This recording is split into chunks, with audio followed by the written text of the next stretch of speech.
এখন তৈরি করছি চিনির রস। তো আজ থেকে লস্যি তৈরি করা হবে দোকানে, তো সেই জন্য রাত্রেবেলাতেই করে রাখা দরকার ছিল, কিন্তু রাত্রেবেলায় ভুলে গেছি করতে। সেই জন্য এখন বাজছে তোমার 9:30। এইমাত্র আমি টিউশন থেকে এলাম, আর এইদিকে আমি চিনির রসটা বসিয়ে দিয়েছি। হ্যালো বন্ধুরা, কেমন আছো তোমরা সবাই? আশা করছি সবাই খুব ভালো আছো। বনমালিকার নতুন আরও একটি ব্লগে তোমাদেরকে অনেক অনেক স্বাগত জানাই। এর ব্লগটা শুরু করলাম রান্নাঘর থেকেই। তো এই যে এখন আমি চিনির রস তৈরি করছি।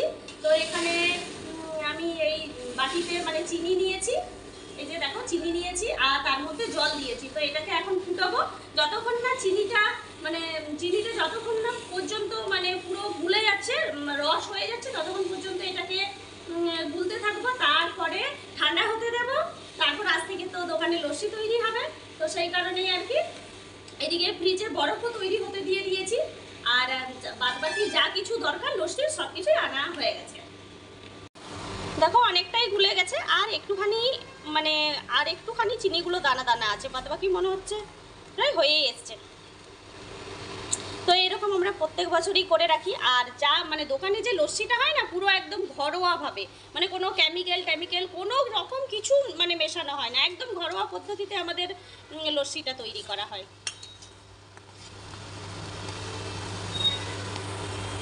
এই লস্যির জন্য এই জায়গা পাওয়াই হচ্ছে মুশকিলটা। এত কম জায়গা না, ছোট জায়গার মধ্যে সব কিছু করা বড় মুশকিল। এই জায়গাটাতেই একটু করে করো। এখানটাতেই করবে তো? কি টুলের মধ্যে করবে? টুলের মধ্যে নেবে? এখানটায় ওই টি টেবিলটা, যাই হোক এখানটায় বড় টেবিলটা আনলে অনেক অসুবিধা, কেননা আবার সেসব জিনিস নামাতে হবে। বাবাইয়ের বই খাতাগুলো আছে, ওগুলো সব নামাতে হবে। তো এই টি টেবিলটার মধ্যে লস্যিটা করা হবে, সেটা টি টেবিলটা একটু ধুতে হবে, মানে অনেক দিন ধরে ভেতরে ঢোকানো ছিল। তো টি টেবিলটাকে পরিষ্কার একটু না করলে দেখতে বড় বাজে লাগে। তো চলো আগে টি টেবিলটা না ধুয়ে নিই, তাহলে এটার উপরে যেহেতু লস্যি করা হবে, তো তাহলে এটাকে ভালো করে পরিষ্কার করে আগে ধুয়ে নিই। টেবিলটা আমার ধোয়া হয়ে গেছে, একটু জলটা ঝরিয়ে আর দিয়ে আসি। পুরো পরিষ্কার করা হয়ে গেছে। তো এখানে এই যে চিনির রসটাকেও ঠান্ডা করতে দিয়েছি। তো এই যে রসটা অনেকটাই ঠান্ডা হয়ে এসছে, আর একটু এখনো গরম আছে। চিনি তো একটু গরম মানে ঠান্ডা হতে একটু টাইম লাগে। তো এই যে টেবিলটা না, তারা মুড়িটা আছে দেখবে, আস্তে আস্তে নাও, একটু মুছে নাও, মানে জলটা আছে তো শুকিয়ে যাবে। আচ্ছা, চিনি রসটাকে ঠান্ডা হতে দিয়েছি, আর একটু টাইম লাগবে। হ্যাঁ, আমি সবগুলো এনে দিচ্ছি, মেশিনটা এনে দিচ্ছি, মিক্সচার গ্রাইন্ডারের মেশিনটা, বাটিটা এনে দিচ্ছি। দাঁড়াও, বাটিটাতে এখন একটু জল দিয়ে রেখেছি, ঠিক আছে? নাহলে নিচটা না খুব শক্ত হয়ে গেছে। এখন একটু ভিজিয়ে রাখো বাটিটা, নাহলে ওইটা ঘুরছে না, নিচের চাকাটা ঘুরছে না। নিচটা এই কথা একটু ভিজিয়ে রাখলেই ঠিক হয়ে যাবে। তো ভিজিয়ে রাখো কিছুক্ষণ, ওইটা চালানো হয়নি না, সেই কারণে। আর এটা মেশিনটা ভালো করে একটু পরিষ্কার করে নাও, ওটা কিছুক্ষণ ভিজিয়ে রাখলেই ঠিক হয়ে যাবে। ভিজিয়ে রাখো।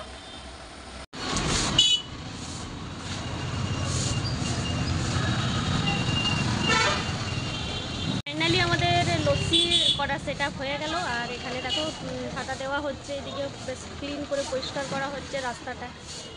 তো এবার আমি চিনির রসটা এখানে এনে দিই, তাহলেই হয়ে যাবে। আস্তে আস্তে তুমি একটু চিনির রসটা ঢেলে নাও,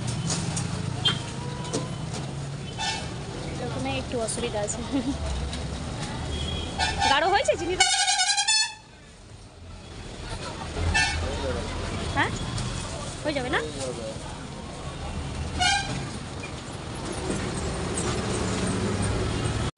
একটা বোতলেই ধরি আমি, মনে হচ্ছে দেখো না, আর একটা বোতল লাগবে। আস্তে না, আর একটু আছে, আর একটা বোতল লাগবে। ছোটো বোতলটাই করে দাও না, আজকে নেই। হ্যাঁ, এখন ফ্রিজে রেখে দাও, এখন তো দরকার নেই। না, ছোটটা দাও, ছোটটা এখানে রাখো। হ্যাঁ, ছোটটা এখানে রাখো, ছোটটা এখানে রেখে দাও, আর বড়টা এখন ফ্রিজে রেখে দাও, তাহলে ঠান্ডা হয়ে থাকবে, ধরো তাহলে সুবিধা হবে। আর আমি ঠান্ডা জলটা এনে দিচ্ছি, বরফটা এনে দিচ্ছি না, বরফটা পরে আনবো। ঠিক আছে, আমি তাহলে একটা জল মানে একটা বোতলে শুধু জল ঠান্ডা করতে দিচ্ছি। আর একটা দই রাখবার জন্য তোমার বাটিটা আনতে হবে। হ্যাঁ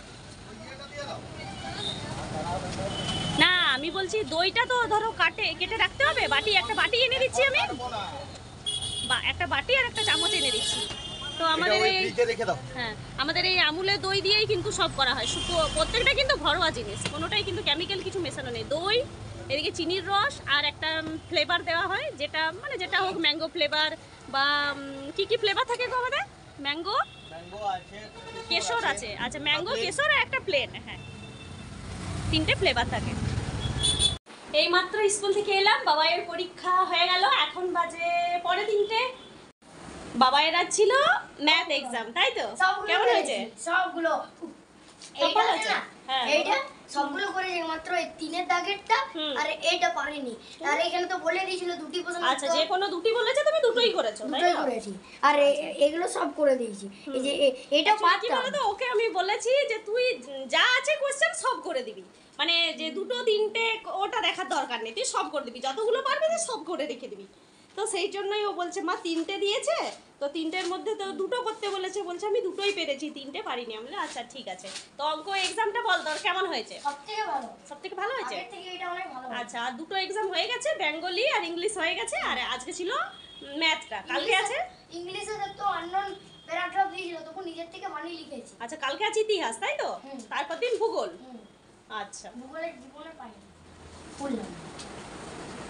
তো স্নানটা করে গেছিলাম, কিন্তু বাড়ির কাজ এখনো কিছু হয়নি। বাড়ির কাজ বলতে ওই কি বলে থালা বাসন ধোয়াও হয়নি, আজ কাপড় কাচাও হয়নি, এইরকমই হয় এখন কিছুদিন, কেননা ওর যতক্ষণ এক্সাম থাকে ততক্ষণ স্কুলের মধ্যেই থাকতে হয়, তাহলে সেই টাইমটা ওখানে চলে যায়, সেই জন্য বাড়ির কাজগুলো করা হয়নি। তো চলো এরপর ড্রেস ট্রেস ছেড়ে নাইটি পরে এরপর কাজে যোগদান দিই। তারপর আজকে তো আবার ওই নতুন খাটটা আসবে, সেই জন্য এই দিকে রুমটাকেও মানে খালি ফাঁকা করতে হবে, তো সেই কাজটা এখনো আছে। তো আগে বাড়ির কাজগুলো করে নিই, তারপর আবার ওই রুমটাকে ফাঁকা করব। তো চলো, তারপর তো খাওয়া দাওয়া এখনো বাকি আছে, যে স্নান সেরে গেছি কিন্তু খাওয়া দাওয়া এখনো বাকি আছে। বাবাই শুধু ভাত খেয়ে গেছে, তো আমার এখনো খাওয়া দাওয়া বাকি আছে, ওর বাবার খাওয়া আছে, ওর বাবার তো এখনো স্নানও করেনি। তো ওর বাবাকে এরপর মানে দোকানে আমাকে বসতে হবে, তারপর ও স্নান করবে, তো এইসব এখনো কাজ করতে, তো এইগুলো করতে করতে এখন দেখো 4টা 4:30 বেজে যাবে, মানে ভাত খেতে 4টা 4:30 বাজবেই।